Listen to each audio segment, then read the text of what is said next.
యేసు క్రీస్తు నిజమైన దేవుడని నమ్ముతున్నారమ్మా? నమ్ముతున్నారు.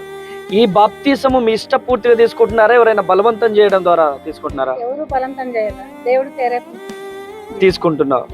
సో నీ కొరకు నా కొరకు యేసు ప్రభు వారు కల్వరి శిలువలో యాగమయ్యారని నమ్ముతున్నారా? నమ్ముతున్నారు. Okay, right. ముక్కు మూసుకోండి. తండ్రి స్తోత్రం ప్రభువా, మీరిచ్చిన అధికారాన్ని చేత పట్టుకొని ఈ బిడ్డకు తండ్రి యొక్కయు కుమారుడి యొక్కయు పరిశుద్ధాత్మ త్రియేక దేవుని నామంలో ఈ బిడ్డకు బాప్తిసం ఇస్తున్నాను. కృప కలుగునుగా అందే బిడ్డను దీవించండి. మంచి ఆయురారోగ్యంతో యేసు నామములో ఆమేన్. ప్రైజ్ లార్డ్ అమ్మా. కృప కలుగునుగా.